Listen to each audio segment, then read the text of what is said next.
What's up, guys? It's Swiggy Schwa here from Otaku-Haven. Once again, we're having our weekly podcast, and once again, I'm with another group of fantastic people. So, introduce yourselves, guys. Hi, I'm Stephanie. Hey, I'm Nicole. It's AJ again. Alex is here. Hey, what's up? It's Derek. Oh, thanks, Derek. Alright, last week was last week was Christmas. And you know what that means? Doctor Who Christmas special! Woo! Yay! Woo! And as per usual with these things like this, and we have become introduced to a new Doctor. Wow, alright, and apparently he's not bad, according to what the fans are saying. It's like, what's his name? Peter something? Capaldi. Peter Capaldi. Capaldi. He was like a William Shakespeare kind of like thing. He had like a lot of background information to go with it. How do you guys feel about this new Doctor? I think... Stephanie, you want to go? Or anyone else before I take over? I think he's... Because in the pictures, you see him holding his suit. You see this very strong presence. So it kind of gives you an idea of which direction they're going with the Doctor. And it seems like it's going to be a lot more serious and a little less, playful. Oh, but I like the playful. You know, I kind of disagree just because of what he already has said. Like, his first lines were about, he doesn't like the color of his liver. For everyone listening to this, spoilers. We're going to be talking about spoilers. We're going to be talking about the Christmas special, that TV special, and the series up until now. So, just to warn you, and if you don't want to hear it, just put your fingers over your ears and start singing to yourself. So I think he's gonna be catch up immediately to him. Yeah, but him himself scares me. Like his eyebrows are scary. Oh, he's got scary eyebrows. He does I think it's gonna be interesting. I think it's kind of gonna be. I think they want to still keep the playfulness, but they want to take it in a little bit of a more serious direction. So, I mean, it's just he has been a Shakespeare actor, and he was apparently in one of the older episodes. But then, I mean, we just get this guy, and out of nowhere, he just kind of snaps it in. He's like, what the heck is going on? I don't know who I am, I don't know who you are, and I've got no idea where on earth I am. What am I supposed to do? Well, he's still cooking. Exactly. As it said, yeah. What I enjoy about Capaldi's Doctor is that his first flaw is that he can't fly the TARDIS. Yes, awesome, and he's got new kidneys. I love it. A ginger. He's never going to be a ginger. No, it's never going to be a redheaded guy. You know?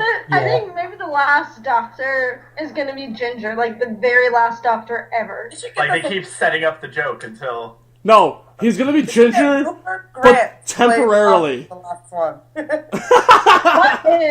Here's the question, what if he were a chick and ginger at the same time, just to knock out both? The fan base would love that. I had an argument with somebody about this, about a female Doctor. I heard that was a rumor for a while. I don't think there's ever going to be a female Doctor. Don't get me wrong, I'm a chick. I love chick. Go girls. However, the Doctor has always been the Doctor. He's always been a guy, and I think that the fandom has that stereotype in mind, where it's always him and his companion. Well, if you're not oozing over, like, a teenage heartthrob or Twilight, you're oozing over you're getting smart and oozing over the Doctor, you know?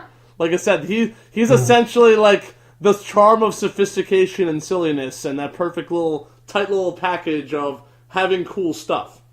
So I don't know, and he's got kind of the appeal for that too.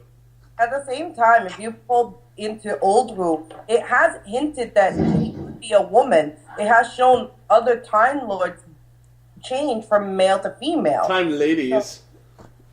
So at the same time, it's just like, it's going to be there, and they're going to leave it. I kind of hope that they do it, but at the same time, it is the Doctor. He's always has been a man. Well, I don't know how I feel about it. I love in the point that they're trying to bring to the Doctor and his legacy and all the Time Lords is that the point is that anybody can be the Doctor. No matter who you are, no matter what gender you are, anybody can be the Doctor. Yeah, they had the Dr. Donna. I love that message. Yeah, exactly. That's a perfect example of that. And that was an awesome episode when we had the Dr. Donna. It's fantastic. It was one of the special. It was one of the season finales, I think. The reality bomb. Anyway, all right. And also like I said, and speaking of new Doctors, a couple of weeks back, we had a TV special that introduced. I wouldn't call him the 12th Doctor because he was called the War Doctor, and that was for a TV special with Day of the Doctor, which was amazing. What a great hour and a half episode, personally. I mean, what are you guys' thoughts on that one? I think it was just smack up fantastic. Yeah. It was awesome. I actually saw it at the way station, the bar in Brooklyn, where they have an actual TARDIS, and inside is a bathroom. And Matt, Karen, and Arthur signed on the wall, and Stephen Moffat. They all signed on the walls of the bathroom. Oh, that's there cool. was an angel. There was an angel next to this dialect, and they said, "Don't blink. If you do, you'll accidentally pee all over the seat." Oh, yes. So it was awesome. So it was just in time for the well, they had they were really jazzing it up. Like they have an entire DVD just sent out for this.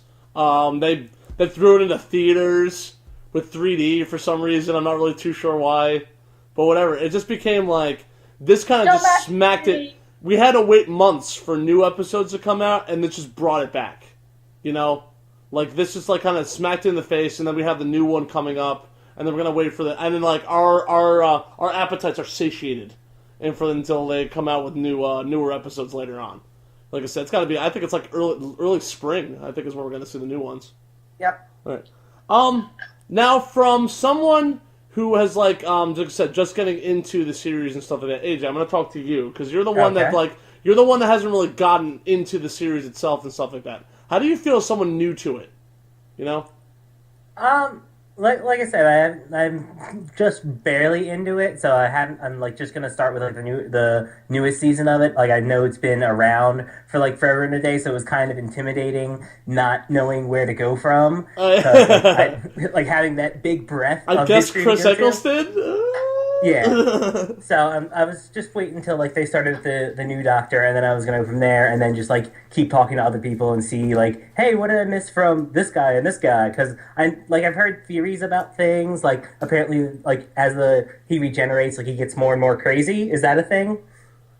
Well, it's every Doctor's different. If somebody really wants to kind of explain, does anyone know the nuances between Chris Eccleston, Matt Smith, and David Tennant? You know, kind of thing. That's actually a good thing to kind of bring up. Do it. All right, fine, I'll do it. Damn. All right. What I believe is Chris Eccleston had the intensity because he was big, strapping leather jacket, bald head. You took him. He had the super accent, and you kind of took him seriously.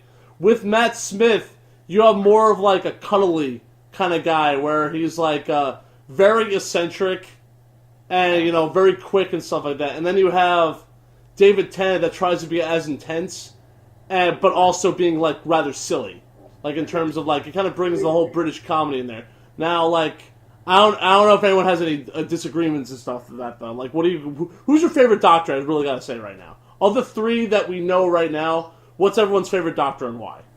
It's really hard to choose. I go Tenet.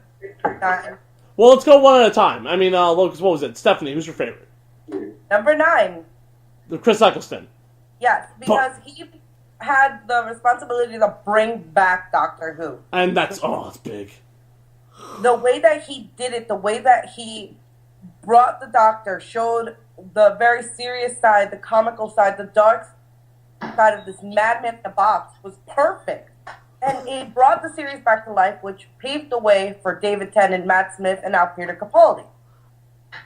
Very good. I like it. You got actually. She has a point. I really got to look into Chris Eccleston stuff more. Derek, what about you? My favorite Doctor. It's hard to choose. I mean, they all really did a great job portraying this legendary character who's been with us for how many years? 50 years. It's been 50 years. And I have to say, David Tennant. Why? Because, I don't know. I have to say, it's the Converses, man. It's those Converses. And, I mean, he's got this goofy side to him that, lets you know that, he's not always that dark, intense character that, that we used to see from the past Doctors. But, like, for example, I mean, the third Doctor, he was very aggressive. He's been aggressive because he knows martial arts. What's it called again? Venusian Aikido? What, Matt Smith? Yeah. No, the third Doctor. Oh, the third Doctor, like, period. Okay. Yeah. But then again, we also see the dark side of the Doctor, where he can be very aggressive and pushing at times. Say that again? He commits genocide on more than one occasion, Pretty much unfortunately. did. He committed genocide like several times, and he's been more of the threatening kind of force that that they described him as, like the force of nature that the oncoming storm. Whenever there's So yeah, David Tennant. Okay, Nicole.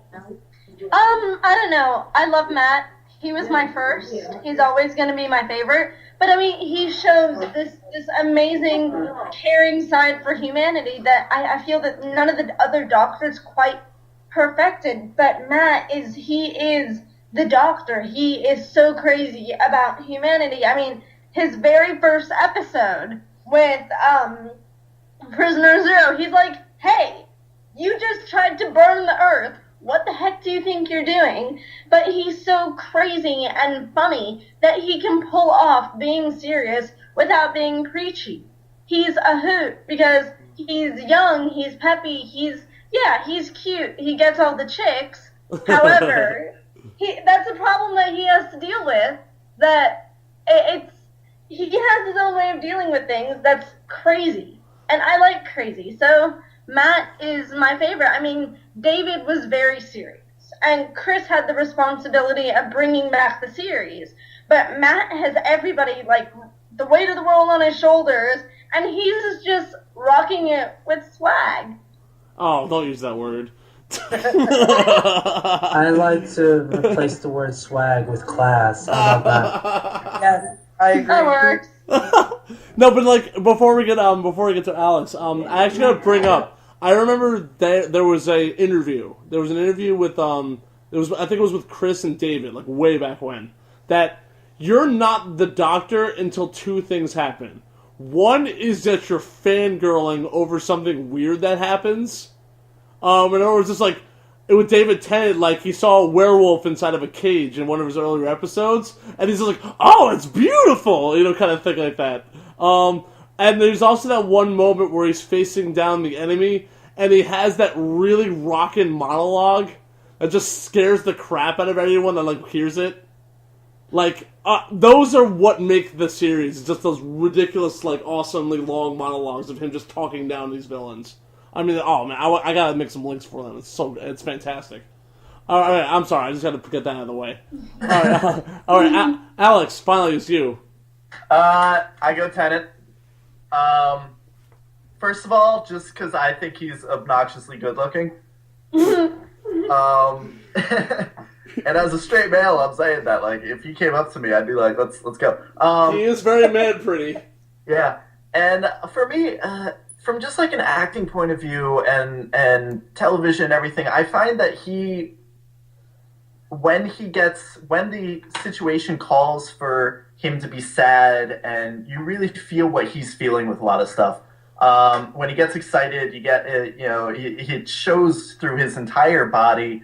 And when he's sad, like some of the most emotional moments in the whole series, from what I've seen, were from his run.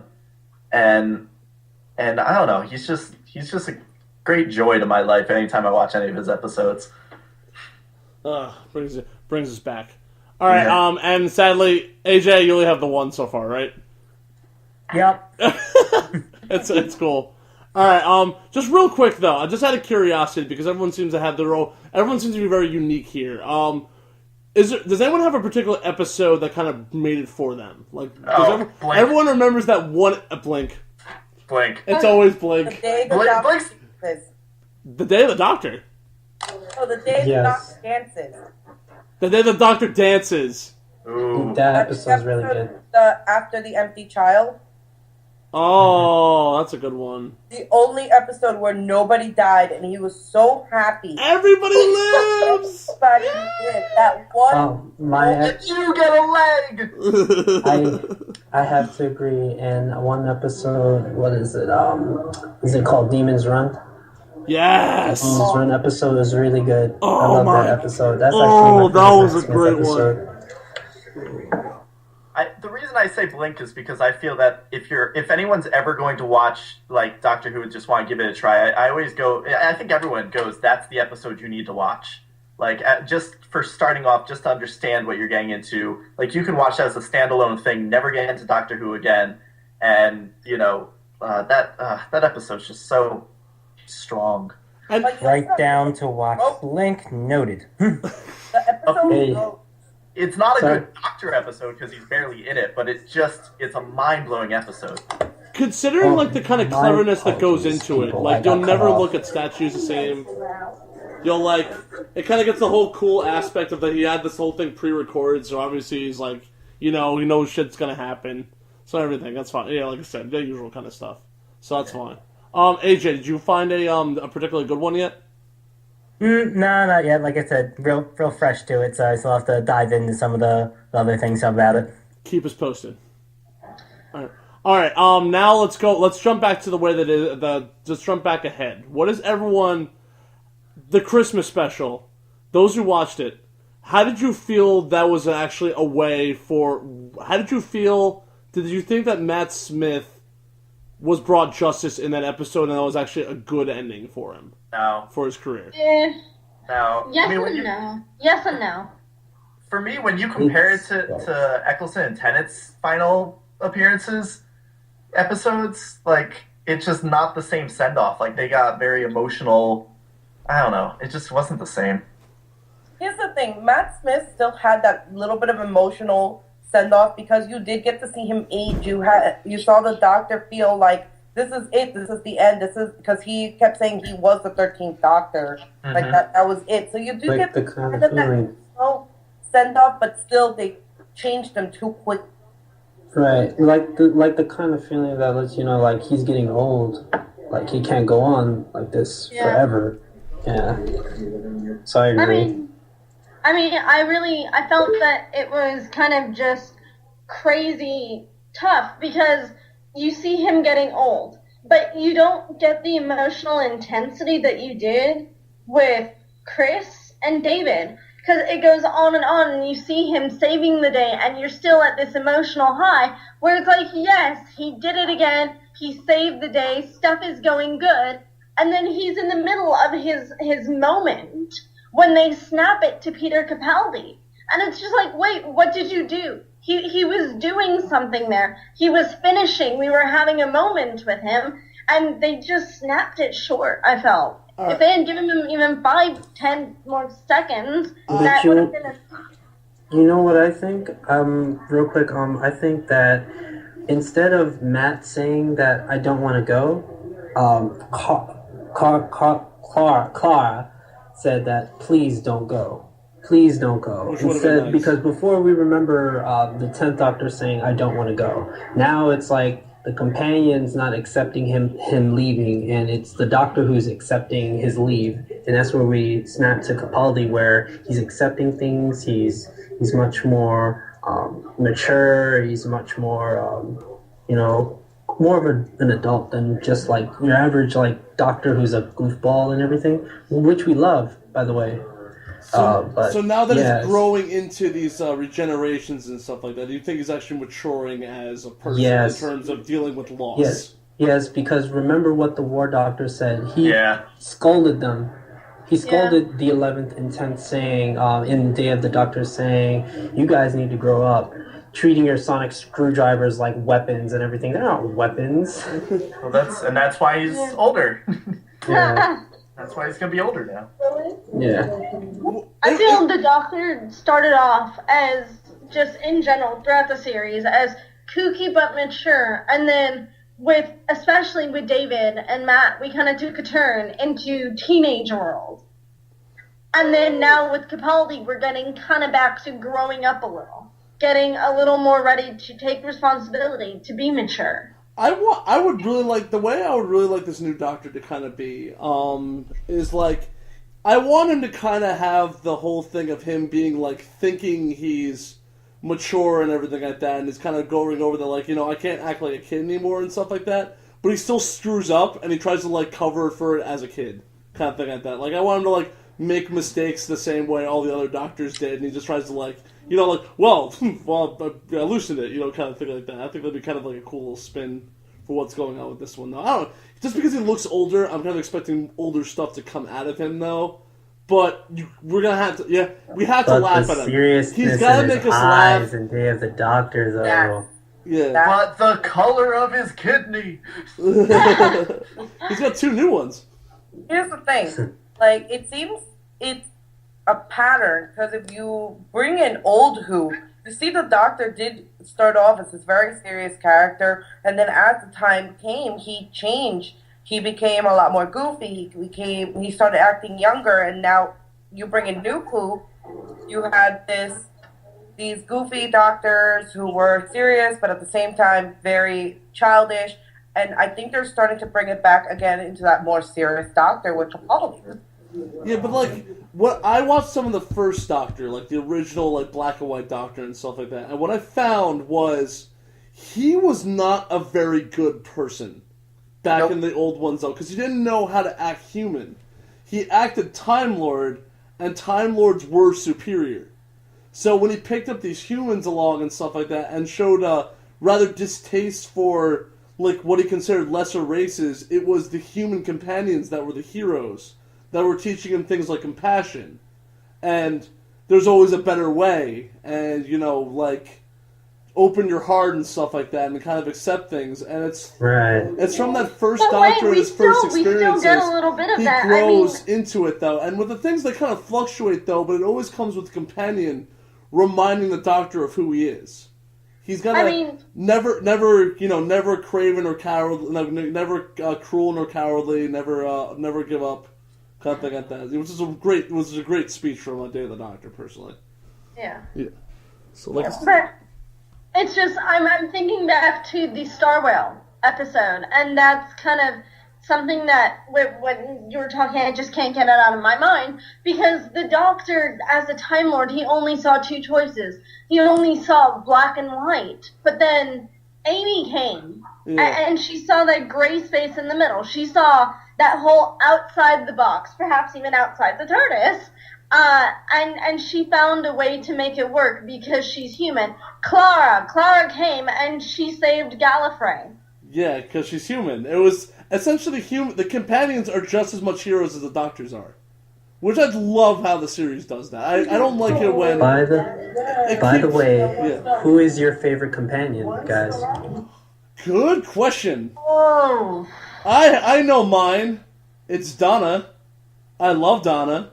She's great because she's the most normal out of all of them, and she doesn't go gaga over him. She's essentially just there to have fun. Amy because she's hot. Amy because she's hot. Yes. Especially in that police outfit. The kissogram. So, why does everybody forget about Martha? Martha's second in my mind. I like Rory. Match. Yes. Rory the Roman. Yes. I mean, but he sticks with it. I mean, he thinks that the Doctor is stealing his chick, and he doesn't beat the crap out of him. Rory's a doormat, and that's why we love him. My favorite companion, gosh, it would have to be between Rose Tyler and Captain Jack, because they're really cool, so I have to say...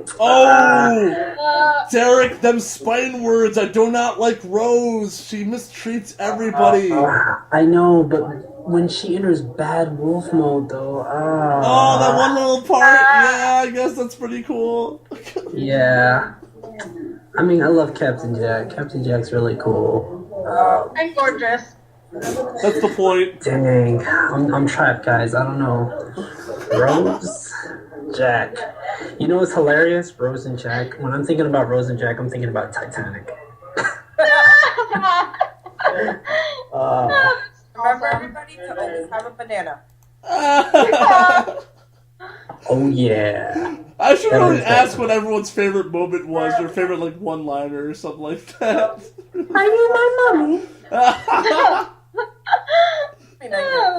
My like is I like Barefoot on the Moon because it just comes out of nowhere. Barefoot on the Moon. Oh, it's from the Martha episode.